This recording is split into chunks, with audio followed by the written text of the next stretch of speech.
Hi అండి, welcome to my channel మా ఇంటి అభిరుచులు. ఇవాళ సమ్మర్ స్పెషల్ సిరీస్లో దోసకాయ ఒరుగులు ఎలా చేసుకోవాలి అనేది చూపిస్తున్నాను.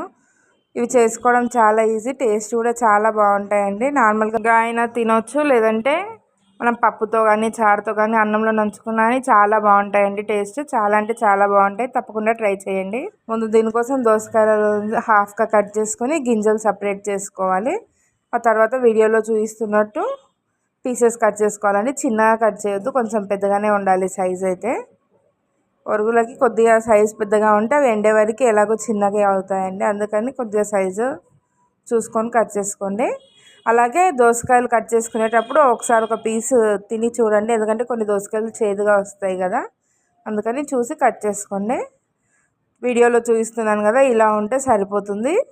ఆ తర్వాత ఒక గిన్నెలో కొద్దిగా పెరుగు వేసుకొని మజ్జిగలా చేసుకోండి. దాంట్లో కొద్దిగా సాల్ట్ యాడ్ చేసుకోవాలి. ఒక హాఫ్ స్పూన్ అయినా స్పూన్ వరకైనా సాల్ట్ పడుతుందండి, మనం తీసుకునే క్వాంటిటీని బట్టి. దోసకాయలు వేసుకోవాలి దాంట్లోకి, మనం కట్ చేసుకున్నవి అయితే వేసిన తర్వాత మజ్జిగలో మునిగిపోయి ఉండాలి, పై వరకు ఉండాలి మజ్జిగ పీసెస్ అందులోకి. నాకు కొద్దిగా తక్కువ అయింది, అందుకని మళ్ళీ కొద్దిగా మజ్జిగ యాడ్ చేస్తున్నాను.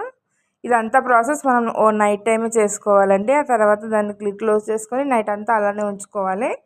మార్నింగ్ ఒకసారి మళ్ళీ కలుపుకొని ఏదైనా ఒక దాంట్లో మనం ఆరబెట్టుకోవాలి. ప్లేట్లో వేసుకొని ఒక లేయర్ లాగా వేసుకోండి. ఆ డే మొత్తం ఎండకు పెట్టేసేయాలి. ఆ తర్వాత మళ్ళీ నైట్ అదే మజ్జిగలో వేసుకొని నానబెట్టుకోవాలి. మళ్ళీ నెక్స్ట్ డే మార్నింగ్ ఒకసారి అంతా మంచిగా కలుపుకొని ఒక లేయర్ లాగా ఒక ప్లేట్లో వేసుకొని ఎండకు పెట్టుకోవాలి. 3 to 4 days పడుతుందండి ఇవి ఎండడానికి. వీడియోలో చూపిస్తున్నాను కదా, కంప్లీట్గా డ్రై అయిన తర్వాత ఇలా ఉంటాయి. ఇవి వేడివేడి ఆయిల్లో వేసుకొని డీప్ ఫ్రై చేసుకుంటే చాలా బాగుంటుంది టేస్ట్.